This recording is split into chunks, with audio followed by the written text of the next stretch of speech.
a crisis of leadership. We've been talking about this all week. But what if there was some sort of outer space crisis? An alien invasion sounds crazy, perhaps. To all this, I'm a big fan of the original Star Trek series, and it was only when, there were alien civilizations that seemed to challenge the Earth that you found that the Earth got its act together for the kind of global governance that all the visionaries say we need that if we're going to deal with climate change, if we're going to deal with all the modern issues, global finance, where the sovereignty of individual nations is actually a political barrier to solving these big problems. So perhaps we need some outside universal threat. I occasionally think how quickly our differences worldwide would vanish if we were facing an alien threat from outside this world. We have before us the opportunity to forge for ourselves and for future generations a new world order, a world where the rule of law, not the law of the jungle, governs the conduct of nations. When we are successful, and we will be, we have a real chance at this new world order.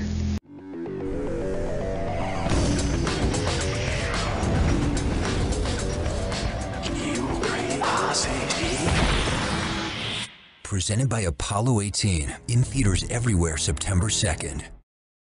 3, 2, 1, launch, launch, launch. Ignition. Do we have the capability of attacking an extraterrestrial spacecraft in space? Certainly we can attack it. Guidance is on. That'll be a supersonic. We do have the capability of firing missiles at such a spacecraft. Time to impact, 20 seconds. The question is, what type of weapon do we launch?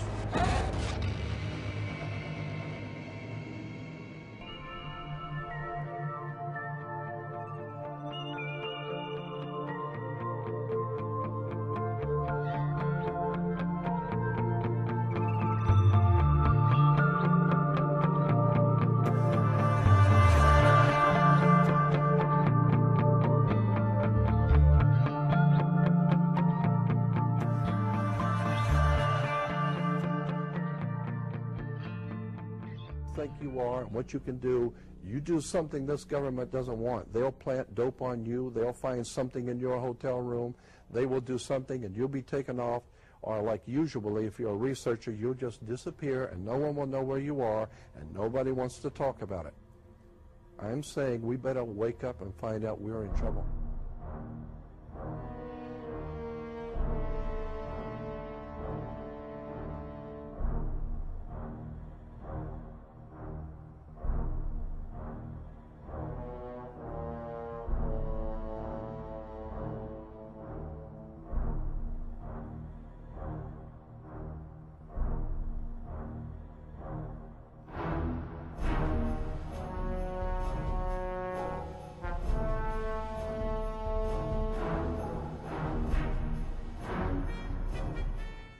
Her little pastime was calling up, supposedly filling the sky with UFOs and watching everybody's excitement.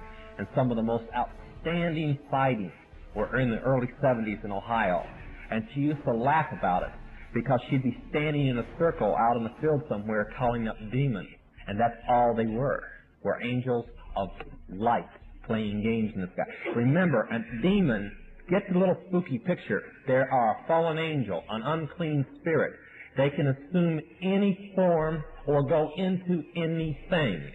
But they can assume forms including spacemen or solid objects like flying saucers or so on. That's why when they appear on the radar scope and a jet gets up there, they vanish right in front of the palisade because they're nothing but a spirit.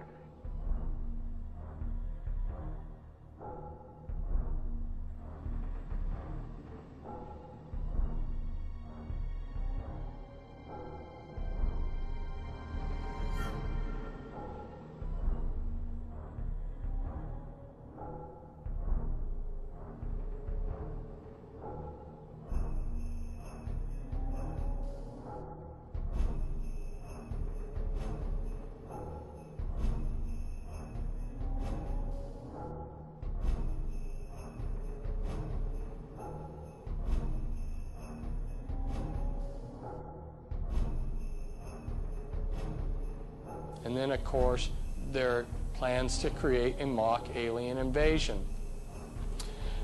I have talked briefly on the radio for Prophecy Club about the flying saucers. Somebody very high up in the New World Order, who was brought to Christ by a close friend of mine, has talked about piloting the flying saucers. Yes, the United States government has flying saucers. He considered that the beings that were co-piloting these flying saucers were aliens. He took a second look and realized these were demons. I could go on. The bottom line is I have concluded that there are no good aliens. The aliens are demons, and we've got a mixture going on of demons and flesh and blood, and we've also got other genetic experiments.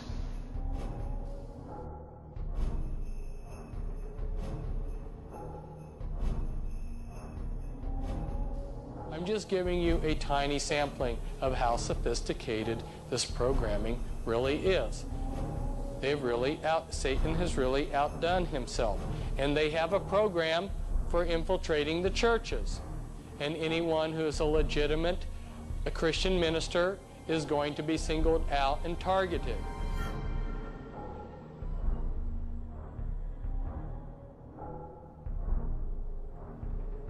And anyone who is a legitimate Christian minister is going to be singled out and targeted. Basically, the consensus of opinion of these guys is there are two kinds of UFOs. There are top secret government craft, and there are satanic manifestations, demonic, okay?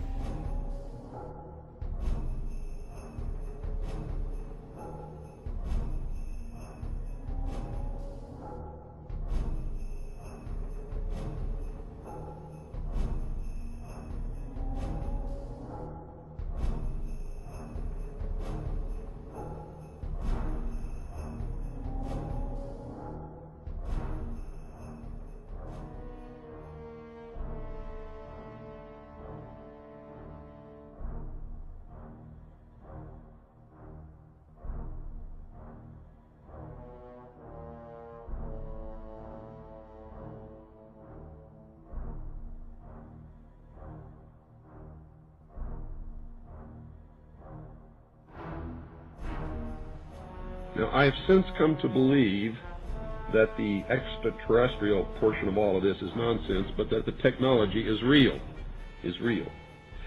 I believe that many of us were shown these documents over the years so that later we would talk about it. I mean, how can you keep the existence of extraterrestrials, if they were real, a secret?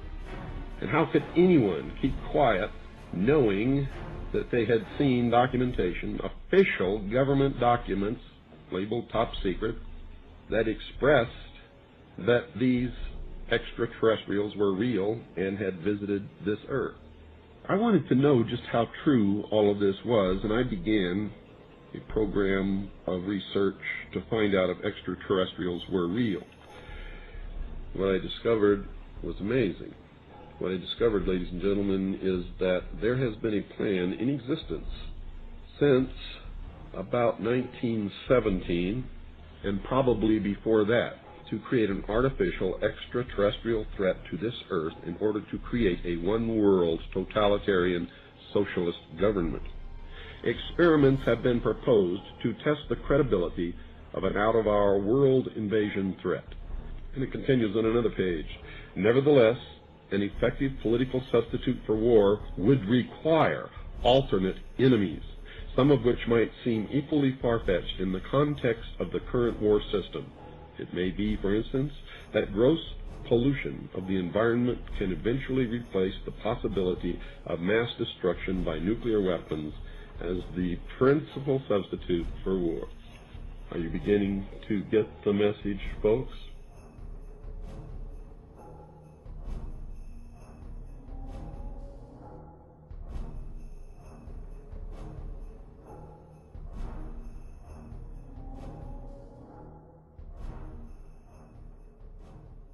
I know for a fact that the plan is to make all of us feel totally helpless, that what's happening is beyond our realm to affect because we've been taken over by aliens, that our Independence Day is dawning. So beware of that. Understand that those criminals have been keeping information and technology from us under their blanket of national security. They are 25 years ahead of us at least, technologically. Can you imagine what they've got now?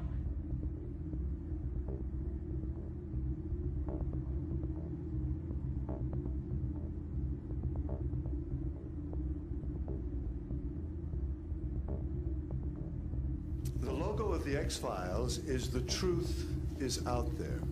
The truth is out there. I'm going to paraphrase. The truth is in here. We are here today to disclose the truth about a subject that has been ridiculed and questioned, denied for at least 50 years. The men and women who are on this stage and the some 350 additional military intelligence witnesses to the so-called UFO matter and extraterrestrial intelligence can prove and will prove that we are not alone.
You know, I got cut off on a radio show that was supposedly people fighting for the truth in this country. The very moment I started talking about mind control, the music came on.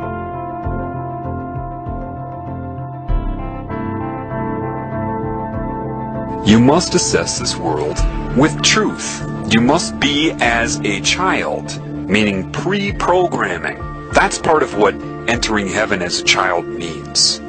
You have to be honest with yourself about this world. You're told right off the bat you're on Earth. How do you know? Why? Because other humans tell you that? They've told you that's where you are, that this is life, the food chain is normal, biology says so. How do you know that? You're trusting everything you've been told. If your instinct, which is valid, tells you that doesn't make sense, you're right. That's what building your house in a rock means. You must know thyself.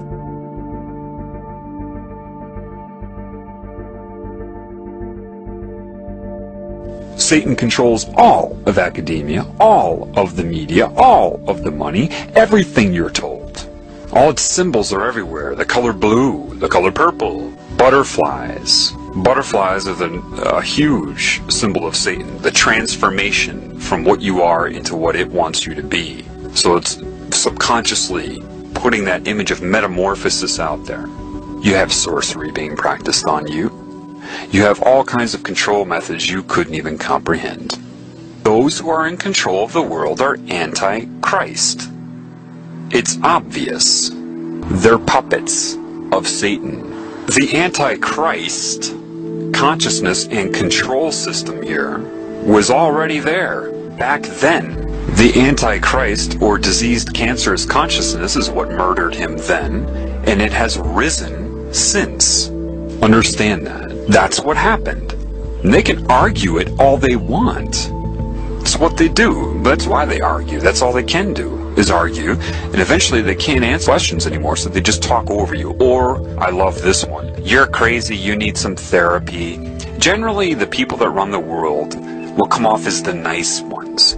Everything they'll say about their group is always going to be, of course, nice, and anybody who says anything against their group is, of course, insane. The implication is they're insane, and the group will always be nice about it. You know, I care about you. You seem to be having some mental problems. You might benefit from some therapy. And you create this fraudulent pseudoscience they call psychology, and you indoctrinate the public into its credibility so that you can draw upon it whenever you are discovered. You witness this all the time, whether you know it or not. You see, in the Bible, they even tell you, watch out for people who give long, extended sermons for praise and their outer persona. It's right in there. But with mind control, people cannot allow themselves to see their primary agenda. They absolutely require you to feel responsible for whatever they have done to you. They need you to be ignorant of the extra-dimensional influence. Because if you're ignorant of that, you will blame everything on yourself. What they do is make you default the best they can. Make you defy what you normally would do. They do all the shit through you, pervert you, corrupt you, your character, basically. Get all the other characters to hate you if possible. And then use what they've done to and through you against you. Satan isn't stupid.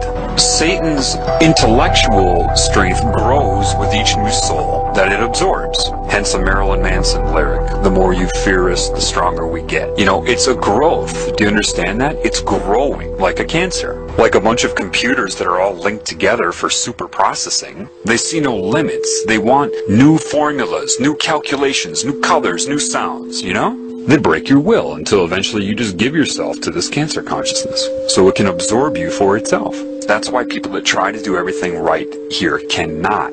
But they're conned into thinking this is normal here. And that's what Satan doesn't want you to know. That's what demons don't want you to know. They want you concerned about the future. And they're strategizing against this because they know this knowledge is going to get out. So Satan will try to get you to abandon the mind altogether. Why? Because there is truth in the fraudulent nature of your ego. So it knows that truth will come out. So it has to amplify that and exaggerate it beyond usefulness. Get rid of the whole mind. Become a robot.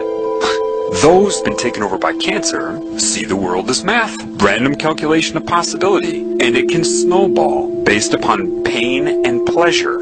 Comedy is the #1 vector for mind control because it puts you in a pleasurable state and you're focused on the joke, and therefore they can slip in so many messages and you'll associate their messages with pleasure. Every truth that is true, they make fun of it as if it's corny and stupid, and you know, that's the whole intent of that. You see it as comedy, expression of a comedian to get some laughs, because you don't know how over your head these movie producers are and what is controlling them. If you want to call it Satan, Semiramis, Isis, the serpent, it doesn't matter. And it recruits them and tells them how much it loves them. Do you understand that evil is going to come in the name of love? You think it's stupid? It's going to come in the name of hate? No. The #1 thing that evil will push on you is love and how much it loves you.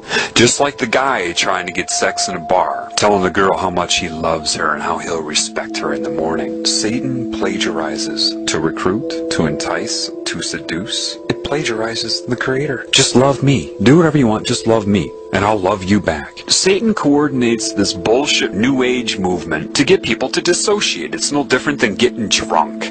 Don't talk to me so firmly. You're putting me on a negative vibration. What? It's detachment from your normal instinct to try to help everybody in this realm. You become concerned with your own bliss. Therefore, you don't speak out against it unless you're speaking out to get other people to detach.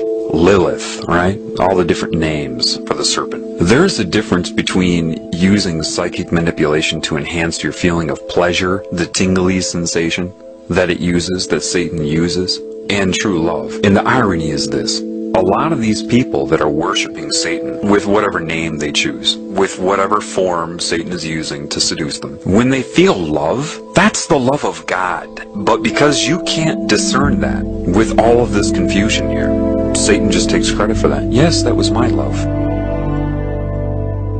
Satan is like a cancer. Therefore, it has scalar growth, and it will see itself as one thing. So, when it seduces and entices and recruits, its reasoning will be very, very close to the reasoning that Christ would have. We are one. I am you, you are me. Very similar to creation, isn't it? Yet, it will have the cancer agenda, right? Hurt other people, that's fine. Just love me. That is the difference. Cancer wants you to do whatever you want to that which is not its creation, to destroy it, as long as your allegiance is to the cancer. And once it sucks you in, you're its slave, whether you know it in your current role or not. It knows. So it can be very confusing because it will make a lot of sense. It will mirror a lot of the laws of creation, except for the love and respect for all of the creations. That will be the difference. Greed, materialism. There are two oneness campaigns going on simultaneously. One of them is the recruiting by the cancer. We are one. Do you understand that? We're one consciousness. And that is the phenomenon of the all-seeing eye, or the hive mind. Satan can speak through anybody at any time that it's connected to. The problem is, the majority of these used car salesmen everybody calls priests with this black and white, you know, the dark side of the yin-yang, as he's burning incense, all of these things you're warned about in the Bible. Do you understand that they are practicing occult Satanism, whether they know it or not? Some of them were probably indoctrinated into Catholicism. Others were indoctrinated into Satanism and are posing as Catholic priests. Either way, they're recruiting and manipulating people with it. And if somebody does know about the occult side of it, they're not going to tell you anyway. So you have to know the truth in order to be able to see this. These people aren't qualified to teach you about spirit any more than somebody's qualified to teach you how to ride a bike who's only read a book about riding a bike, and a fraudulent one at that, and has never ridden one themselves. They're not qualified. Catholicism is pure Satanism. The problem is you shouldn't need to be told that. You should be able to see that. Priests that come out and need their audience and admiration in their temple. Why does God need a temple, a building? What? It means nothing. But they get off on that because everybody gives the priest their love. They don't give anything back. They just absorb the love, which is what a lot of spiritual, quote, gurus do. They absorb your energy through admiration, what they're doing. Let me ask you something. Did Christ feel like he needed to wear a specific outfit in order to be credible? Oh, that's right. No, he didn't. What book was this man regurgitating from? Oh, that's right. No book. They're giving it a name and a procedure and a ritual. What name did he give it? Oh, that's right. No name. Do you realize that a lot of the truth that is used about creation, life, the elements of reality, a lot of that used to solicit them into that religion is also the teachings of Christ? How ironic that they draw upon the teachings of Christ to turn those against Christ. These people have a history of pointing their fingers at themselves. They did it when they switched from dictatorship to hidden hand. They're doing it now. It could very well be that these religions were designed, their very purpose, thinking this many moves ahead, designed to fail. How? Why? Well, if they steal the teachings of Christ, then point their fingers at themselves like they always do, expose the Babylonian symbolism, the satanic symbolism of the religions they created, they could do that in hopes to make you abandon all Christ's teachings as well, do you see? If you don't know that they stole those teachings, then you'll think that they created those teachings. They expose the deity as symbolism, and then everybody will have their big sigh of relief. Oh, we don't have to be good. We don't have to follow any of that. You see? the ultimate last-ditch attempt to discredit Christ. Why? That opens the door for the New World religion of sorcery, or Satanism. It has to be that because there's no way these people doing what they're doing could have given the metaphors that Christ gave to create some symbolic deity. Just the two wouldn't go hand in hand. It really, from what I've been learning, what I've seen, they stole his teachings to draw people into both Christianity and Satanism. Then they're going to point the finger at the symbolism of Christianity and other religions so that people release all of the teachings of Christ, thinking it was a fraud, for the final entrapment.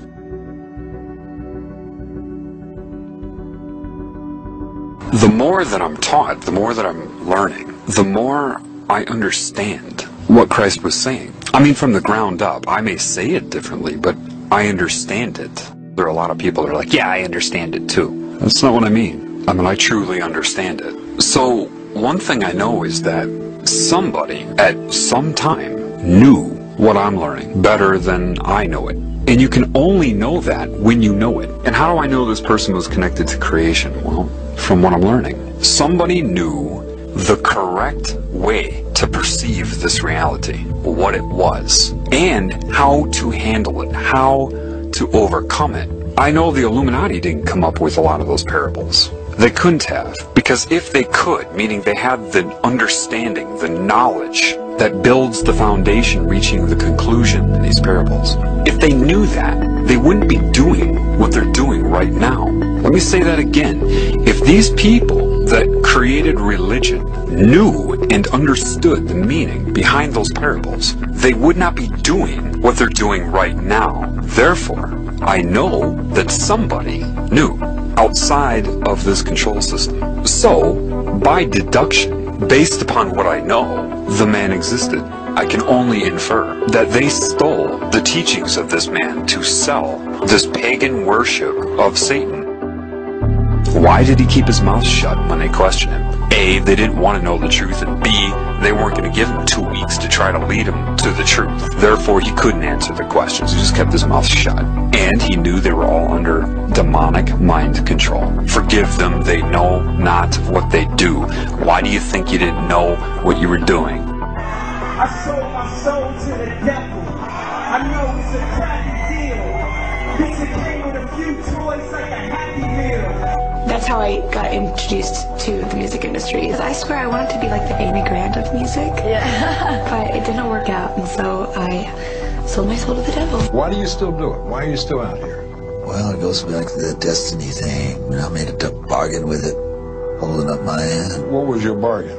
To get where I am now. Should I ask who you made the bargain with? with the chief commander. On this earth? And this earth, and then in the world we can't see. The invention of television has made it possible for us to communicate through a combination of sights and sounds. Modern means of communication have overcome the ancient barriers of time and distance,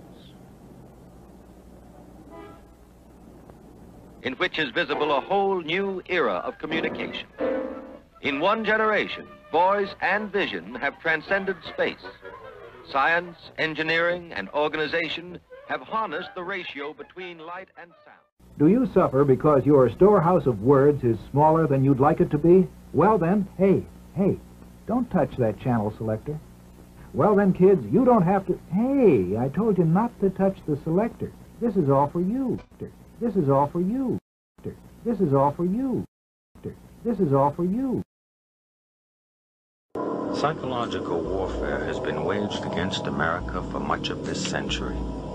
This war for the mind of the public has been facilitated by the emergence of mass media and the transformation of American education by behavioral psychologists. In the book 1984, George Orwell warned that people were in danger of losing their human qualities and freedom of mind without being aware of it while it was happening because of psychological, emotional, and intellectual manipulation. Mind control. Mind control in America. The most effective way to protect yourself from subconscious manipulation is by being aware of how it works. What the conscious mind believes, the subconscious acts on. It works like programming a computer. Information is fed into a computer, and the computer acts on it. However, if the information fed into the computer is wrong, it still acts on it. If a person believes something that is not true, the memory banks of the subconscious mind do not correct the error, but act on it. The theory of cognitive dissonance holds that the mind automatically and involuntarily rejects information not in line with previously accepted thoughts and beliefs.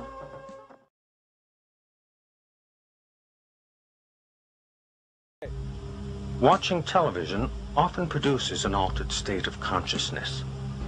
Though not consciously perceived, the television screen, while appearing static, actually flickers. Any repeating light or sound pattern can lead you into an altered state. A hypnotist uses pattern speech by varying the pacing and inflection of his voice to induce this state of mind in his subject. It is in this state of mind where one is the most receptive to mental programming. Whether or not the information takes hold in the mind depends on two factors: trust in the source of the information and repetition of the message. Trust in the source of the information induces acceptance of the message as true, even if it is not understood. Repetition of the message embeds it in the subconscious so that acceptance of its truth and accuracy becomes a conditioned response. Thus, this information will be accepted as true without thinking about it whenever it is presented again. Get ready to read all these words on this page without making a mistake. Look at the letter at the end and remember the sound it makes. Get ready. Kite. Yes, kite. Get ready to read this word the fast way. Get ready. Kid. Yes, kid. Sound it out. Get ready. Kid. Sound it out. Get ready. Kid. What word? Kid. Yes, kid. Boys and girls, sound this word out. Get ready. Seal. What word? Seal. Yes, steel. Read these words the fast way. Get ready. Play. Yes, playing. Get ready. Must. Yes, must. Let's read these words the fast way without making a mistake. Get ready. Kite. Yes, kite. Get ready. Kit. Yes, kit. Get ready. Steel. Yes, steel. Get ready. Play. Yes, playing. Get ready. Must. Yes, must. Boys and girls, get ready. Kite. Yes, kite. Get ready. Kit. Yes, kit. Get ready. Steel. Yes, steel. Get ready. Play. Yes, playing. Get ready. Must. Yes, must. Boys and girls, pick your reader up. Americans are asking, why do they hate us? They hate what they see right here in this chamber, a democratically elected government. Their leaders are self-appointed. They hate our freedoms, our freedom of religion, our freedom of speech, our freedom to vote and assemble and disagree with each other.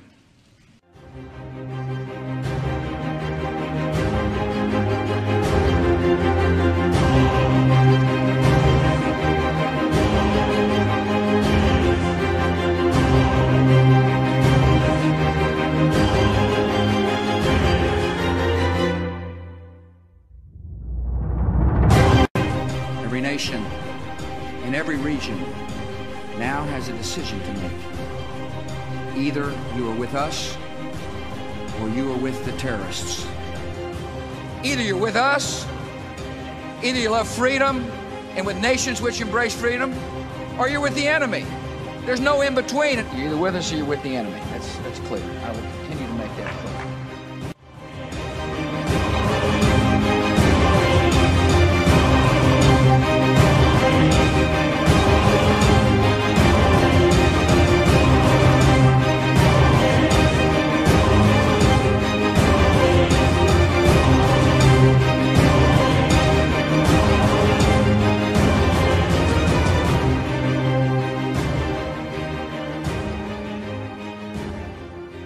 We have an obligation to every last victim of this illegal aggression because all of this carnage has been done in our name. Since World War II, 90% of the casualties of war are unarmed civilians, a third of them children. Our victims have done nothing to us. From Palestine to Afghanistan to Iraq to Somalia to wherever our next target may be, their murders are not collateral damage. They are the nature of modern warfare. They don't hate us because of our freedoms. They hate us because every day we are funding and committing crimes against humanity. The so-called war on terror is a cover for our military aggression to gain control of the resources of Western Asia. This is sending the poor of this country to kill the poor of those Muslim countries. This is trading blood for oil. This is genocide, and to most of the world, we are the terrorists. In these times, remaining silent on our responsibility to the world and its future is criminal. And in light of our complicity in the supreme crimes against humanity in Iraq and Afghanistan, and ongoing violations of the UN Charter and international law, how dare any American criticize the actions of legitimate resistance to illegal occupation? Our so-called enemies in Afghanistan, Iraq, Palestine, our other colonies around the world, and our inner cities here at home are struggling against the oppressive hand of empire, demanding respect for their humanity. They are labeled insurgents or terrorists for resisting rape and pillage by the white establishment, but they are our brothers and sisters in the struggle for justice. The civilians at the other end of our weapons don't have a choice, but American soldiers have choices. And while there may have been some doubt 5 years ago, today we know the truth. Our soldiers don't sacrifice for duty, honor, country. They sacrifice for Kellogg, Brown, and Root.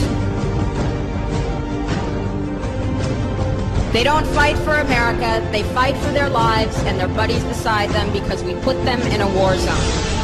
They're not defending our freedoms. They're laying the foundation for 14 permanent military bases to defend the freedoms of ExxonMobil and British Petroleum. They're not establishing democracy. They're establishing the basis for an economic occupation to continue after the military occupation has ended. Iraqi society today, thanks to American help, is defined by house raids, death squads, checkpoints, detentions, curfews, blood in the streets, and constant violence. We must dare to speak out in support of the Iraqi people who resist and endure the horrific existence we brought upon them through our bloodthirsty imperial crusade. We must dare to speak out in support of those American war resistors, the real military heroes who uphold their oath to defend the Constitution of the United States against all enemies, foreign and domestic, including those terrorist cells in Washington, D.C., more commonly known as the legislative, executive, and judicial branches. Frederick Douglass said, "Those who profess to favor freedom and yet depreciate agitation are people who want crops without plowing the ground. They want rain without thunder and lightning. They want the ocean without the roar of its many waters." The struggle may be a moral one, or it may be a physical one, or it may be both, but it must be a struggle. Power concedes nothing without a demand. It never has, and it never will. Every one of us must keep demanding, keep fighting, keep thundering, keep plowing, keep speaking, keep struggling until justice is served. No justice, no peace. No justice.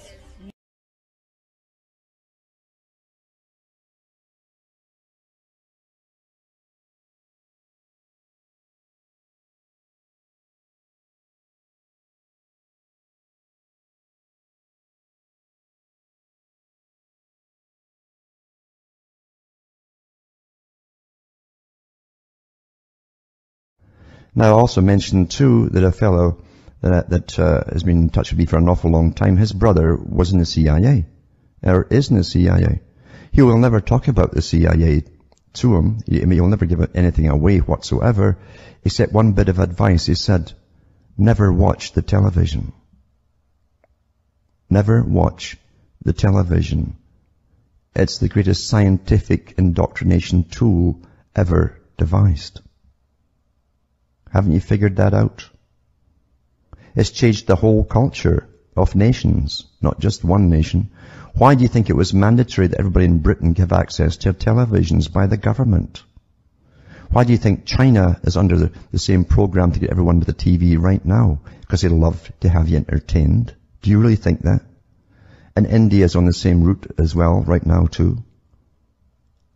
Most of your ideas and your opinions and how you emulate, because you emulate things, you mimic what you see. As Charles Galton, Darwin and others have said in the past. It becomes you, you become it. And that's what's happened. It's been very, very, very successful. Never watch the television. You can't watch a movie unless you do it critically. If you watch it critically, not there to enjoy it. Remember what they say, it's your emotions that get you on. And it's interwoven, all these emotional themes all through movies. You're played like a harp. And they embed ideas into you, along with the movies. And predictive programming too. So you'll accept that which is still to come. And you'll behave the same way as the characters in the movie when it comes. Oh well, what can you do? I'll just watch much music or television. Yeah.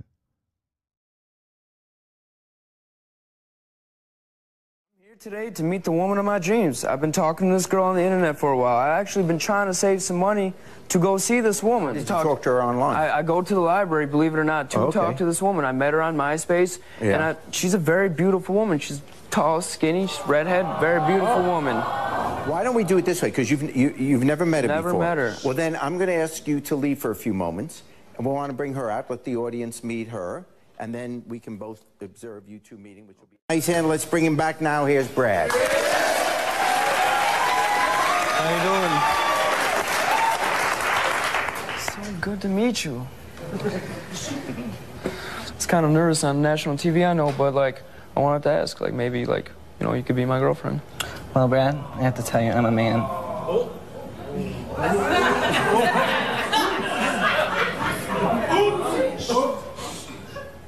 I'll try anything once. So, in his book, from the book Behold the Pale Horse, written by William Cooper, a former naval intelligence officer, in regards to a document concerning the American public, it states, diversion is the primary strategy.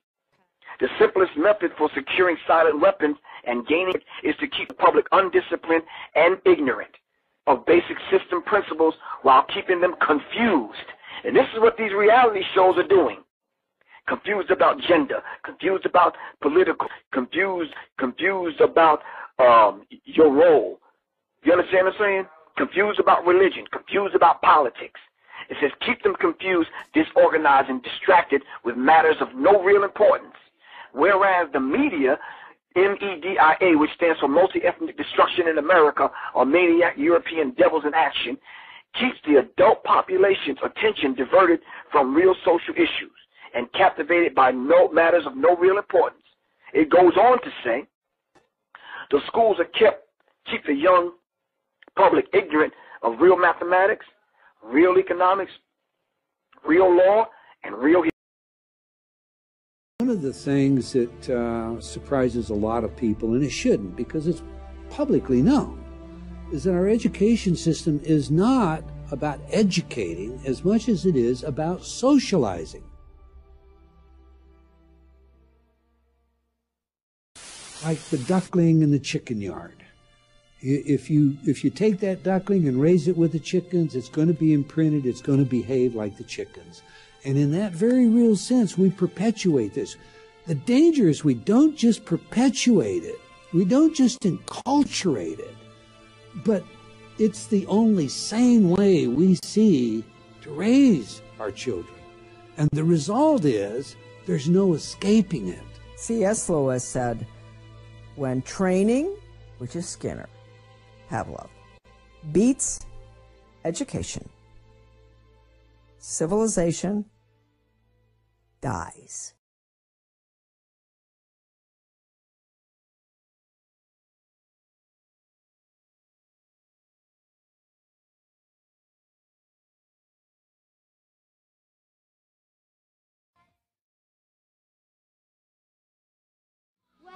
He always wears really cool outfits. It's always is always signing, and that's why we were doing this, so we could be like Hannah Montana. A document put out 20 years ago by Dr. John Coleman in the book, The Story of the Committee of 300, number 6, to encourage and eventually legalize the use of drugs and make pornography an art form. My question is, does life imitate art, or does art imitate life?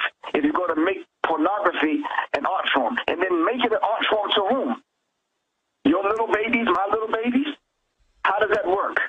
It was like a nightmare. I was down in Galveston 2 weeks ago on a vacation, and the last day I was there, a convention of cheerleaders came, but it was little kids at a competition, and there were like 10-year-olds dressed like prostitutes everywhere, and they were being rude to my daughters because they thought they were there for the competition. And I mean, it was freaking me out. In fact, we even came home a day early. I mean, people are training their daughters to be whores. Wow.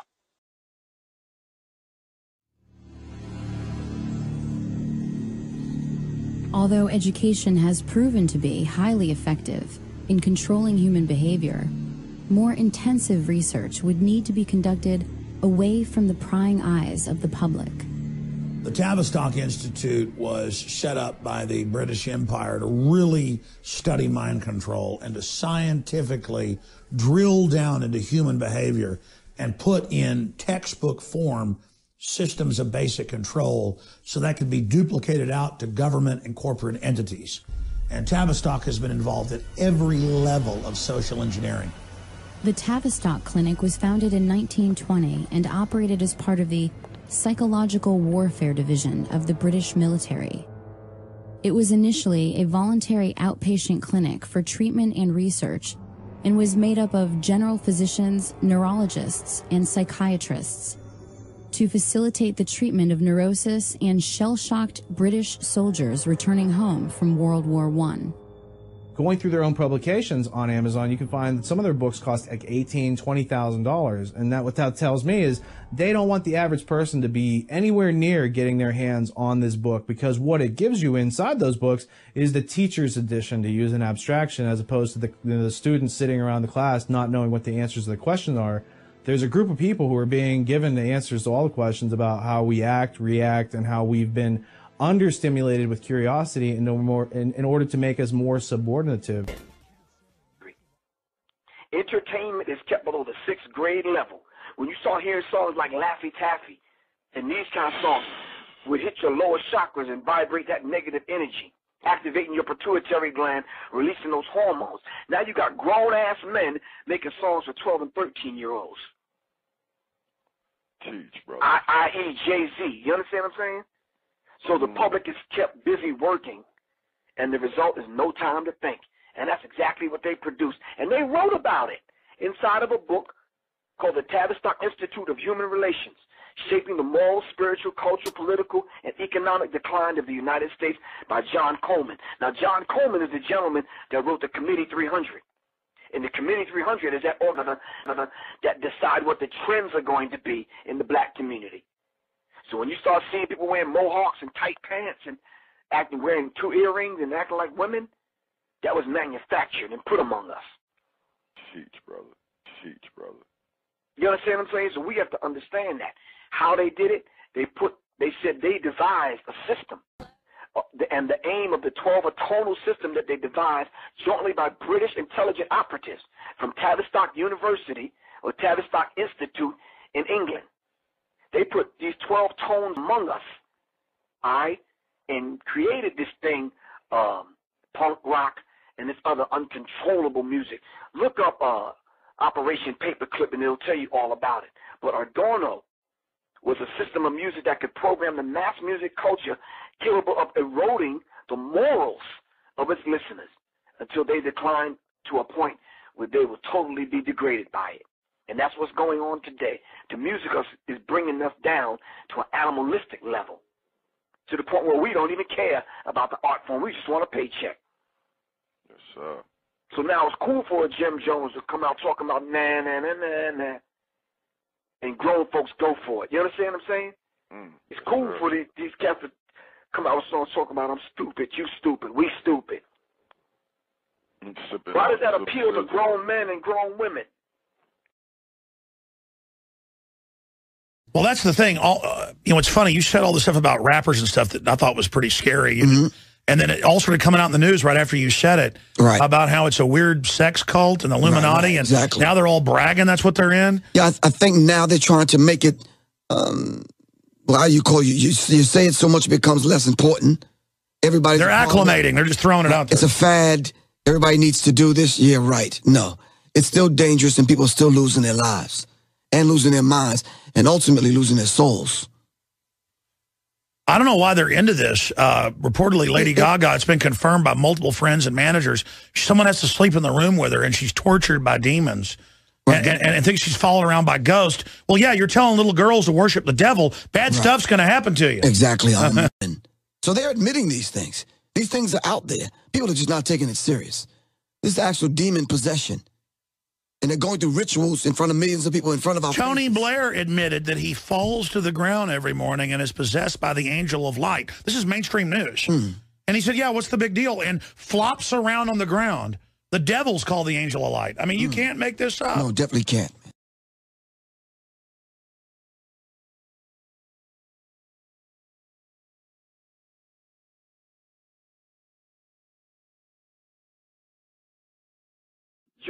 Joe Bacan put out a DVD called The Corporation.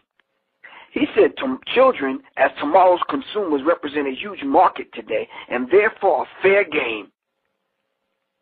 You understand what I'm saying? So they are attacking the children using tones and frequencies. And parents want to see their children happy. We go out and use our credit cards and our hard-earned dollars to make sure our children are happy. So we get the sneakers and the new sneakers and the new video games and the new songs that come out and this kind of thing. Thinking that we're making our children happy, we're feeding our children's minds and souls to the wolves.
If you don't submit to control, if you're a radical, you're less likely to be loved.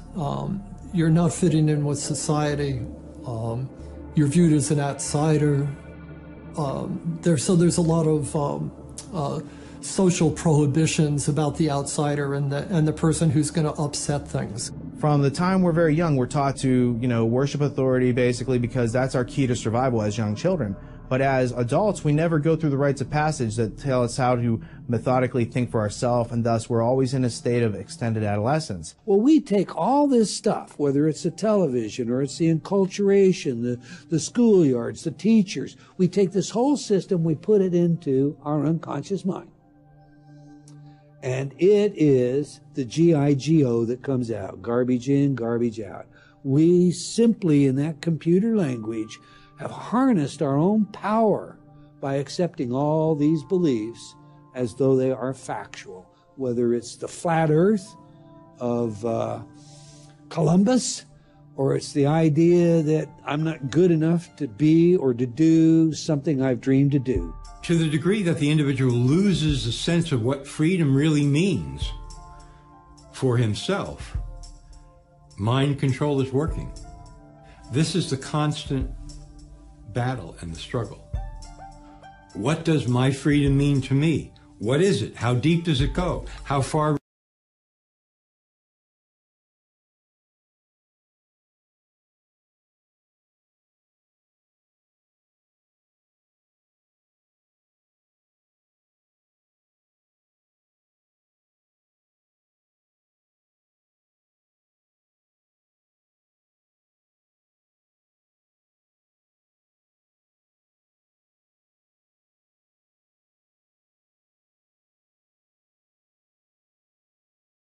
I sit on a council of 13 people that take orders only from the Rothschild Tribunal in London, which they claim they take their orders directly from Lucifer. I was the manager of Zodiac Productions, which Zodiac Productions, its name's been changed since then. I'm not even sure what they call it now, but it's the largest music conglomerate in the world. It owns RCA Records, Columbia Records, Motown Records, owns almost all the concert booking agencies in the United States. And that's not even the name of the company that owns it. The name of the company that owns it is Brenner Enterprises, and Brenner Enterprises is owned by Chase Manhattan. Chase Manhattan's owned by Standard Oil, and Standard Oil is owned by the Lords of London. You can track it on back. You kind of get the idea after a while. But I was the managing president of Zodiac Productions. It was one of my jobs as being one of these 13 people. Thus, I got to know many of the people who produce music and sing the music and play the music that you play. Now, one of the closest friends that I got during that time that I obtained was a man named David Crosby. Crosby, Still, Nash & Young. And I saw David the day before Christmas last year, talked with him. I got him away from this witch that he had with him. He told her to go shopping. We were in West Hollywood, and I was witnessing around to people I knew. We went off in this store, and we started talking. I said, David, I'd like to ask you a couple questions. I said, I already know the answers, but I've been gone for 5 years. I'd like to know if certain things are still the way they were when I left. I said, now I have to explain some of this when I'm done, because you're not going to understand it all unless you know something about music. I said, do they still take the master to the temple room? Dave said, yeah. I said, do they still have the coven conjure demons into the master? He said, of course. I said, now, I got to know something. What's the main reason for rock music? He said, come on, Lance, you know what the reason is. I said, please, David, I don't want to guess. Tell me what the main reason is. He says, the same as when you were in, so that we can play spells on people that we couldn't cast spells upon. I'll explain what that means in a minute. I said, okay, one last thing. I've been hearing that you must be an initiated witch now to get a record contract. He said, that's right. He says, many of us that weren't total witches have to be witches now in order to produce music. I said, thank you.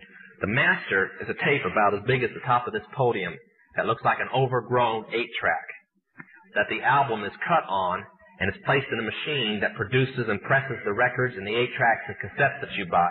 After it's been recorded, it's taken in. This is why a master's cut months in advance before it's released.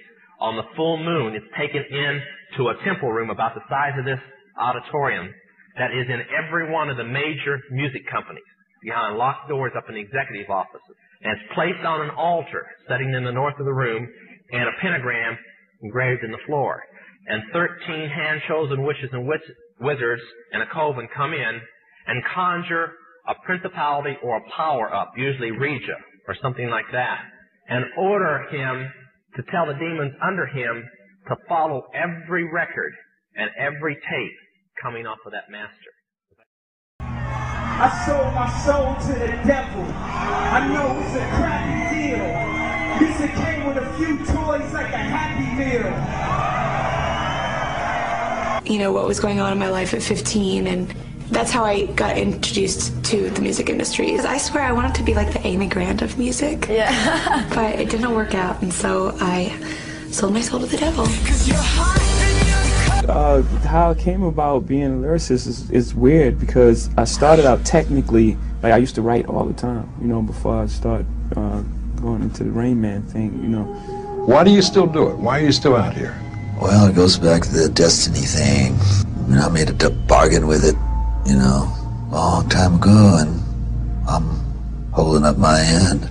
What was your bargain? To get where I am now. Should I ask who you made the bargain with? with the chief commander. On this earth? And on this earth, and then in a world we can't see. Yeah, well, sometimes they don't want to, and they're, you know, Gaga, we can't get, you know, the frequency's weird, and, you know, it's sounding a little bit strange, and I'm like, if you don't get this right now, I swear to Lucifer, I'm gonna, you know, I get a little bit mad, and I'm like, if you don't get this right now, I swear to Lucifer, I'm gonna. What has this done to your career? What has it done to my career? What has it done to your career? In what way? How has it impacted, you know, touring, record sales? Album's #1 all over the world. All over the world. America's the only one because, I don't want to say too much. But it's not #1 in the United States. It's conspiracy, yeah. I don't want to say too much. I'm done. I don't want to say much because I'm hurting. I'm really hurting. I had to ask some friends because I was hearing a lot about her, and so they told me, you know, who she was and what she was doing. And I come from the school that thought there's just some things that the public just shouldn't know. You know what I'm saying? Like things that happen between two people, a wife and a husband, girl. I just don't think that it's for mass consumption. I just have always felt that way, and I just think that the whole idea of celebrity and fame has become really convoluted and, you know, kind of bastardized, like whereas fame used to be the byproduct of success, and now it's the ultimate goal. And if your ultimate goal is to be famous, then you're gonna do a lot to get there, like sign your name in blood in a contract with the devil. Like you're gonna end up on a one-way street and it's going nowhere. Like that's just the truth. I've seen so many people like forsake their moral code and their value systems just for a little bit of fame, and it's not worth it at the end of the day. It's really not worth it. Martin Lawrence is the guy that showed everybody you can make it from D.C. to Hollywood. And I had a personal stake in his success. Every time he did something, it made me feel inspired and really good. And he was always real nice to me. He'd sit me down, what's going on with you, baby boy? What? We'd talk about comedy, whatever. And, you know, when we did Blue Streak, we were promoting it, and Martin had a stroke. He almost died. And then after that, I saw him, and I was like, oh, my God, Martin, are you okay? And he said, I got the best sleep I ever got in my life. That's how tough he is. So let me ask you this. What is happening in Hollywood that a guy that tough will be on the street waving a gun, screaming, they are trying to kill me? Yeah. What's going on? Why is Dave Chappelle going to Africa? Why does Mariah Carey make a $100 million deal and take her clothes off on TRL? A weak person cannot get to sit here and talk to you. Ain't no weak people talking to you. So what is happening in Hollywood? Nobody knows. The worst thing to call somebody is crazy, is dismissive. I don't understand this person, so they're crazy. That's bullshit. These people are not crazy. They're strong people. Maybe the environment is a little sick.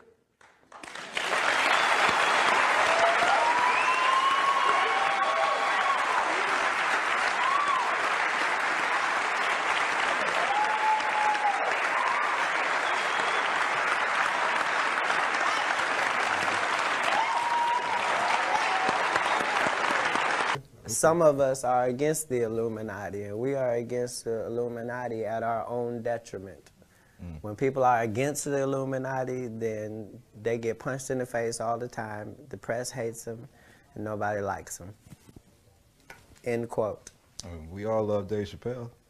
Exactly. Dave Chappelle has never been a part of the Illuminati. They don't want him or me or people like us. Yeah. But now it's not necessary for us to stir up that hornet's nest unless we intend to get stung 1,000,000 times. I didn't understand that. They had to sting me 1,000,000 times. Right. I'm still not going to join, but I respect it a little more. All right. You're managed by the company, and this surprised me. I only found this out today. You're managed by the company. You look after S Club 7, you used to look after the Spice Girls, Simon Fuller.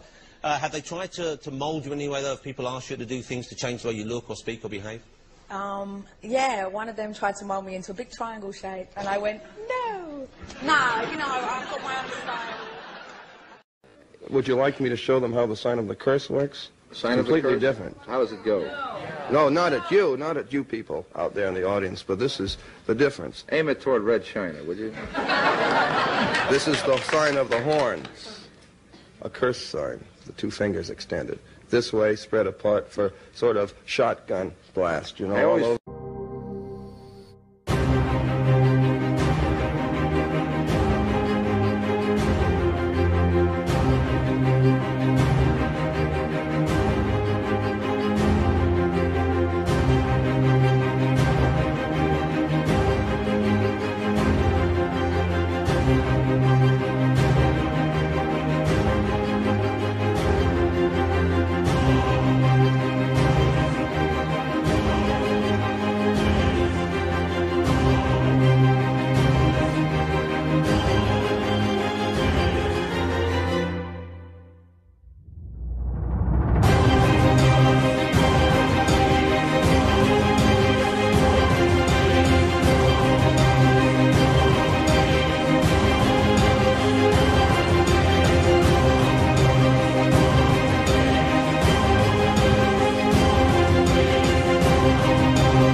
I'm sorry, but I don't want to be an emperor. That's not my business. I don't want to rule or conquer anyone. I should like to help everyone if possible. Jew, Gentile, black man, white. We all want to help one another. Human beings are like that. We want to live by each other's happiness, not by each other's misery. We don't want to hate and despise one another. In this world, there's room for everyone, and the good earth is rich and can provide for everyone. The way of life can be free and beautiful, but we have lost the way. Greed has poisoned men's souls, has barricaded the world with hate, has goose-stepped us into misery and bloodshed. We have developed speed, but we have shut ourselves in. Machinery that gives abundance has left us in want. Our knowledge has made us cynical, our cleverness hard and unkind. We think too much and feel too little. More than machinery, we need humanity. More than cleverness, we need kindness and gentleness. Without these qualities, life will be violent, and all will be lost. The aeroplane and the radio have brought us closer together. The very nature of these inventions cries out for the goodness in men, cries out for universal brotherhood, for the unity of us all. Even now, my voice is reaching millions throughout the world, millions of despairing men, women, and little children, victims of a system that makes men torture and imprison innocent people. To those who can hear me, I say, do not despair. The misery that is now upon us is but the passing of greed, the bitterness of men who fear the way of human progress. The hate of men will pass, and dictators die, and the power they took from the people will return to the people. And so long as men die, liberty will never perish. Soldiers, don't give yourselves to brutes, men who despise you, enslave you, who regiment your lives. tell you what to do, what to think, and what to feel, who drill you, diet you, treat you like cattle, use you as cannon fodder. Don't give yourselves to these unnatural men with machine minds and machine hearts. You are not machines, you are not cattle, you are men. You have the love of humanity in your hearts. You don't hate, only the unloved hate, the unloved and the unnatural. Soldiers, don't fight for slavery, fight for liberty. In the 17th chapter of St. Luke it is written, the kingdom of God is within man, not one man nor a group of men, but in all men, in you. You, the people, have the power to create machines, the power to create happiness. You, the people, have the power to make this life free and beautiful, to make this life a wonderful adventure. Then in the name of democracy, let us use that power. Let us all unite. Let us fight for a new world, a decent world, that will give men a chance to work, that will give youth a future and old age a security. By the promise of these things, brutes have risen to power, but they lie. They do not fulfill that promise. They never will. Dictators free themselves, but they enslave the people. Now let us fight to fulfill that promise. Let us fight to free the world, to do away with national barriers, to do away with greed, with hate and intolerance. Let us fight for a world of reason, a world where science and progress will lead to all men's happiness. Soldiers, in the name of democracy, let us all unite!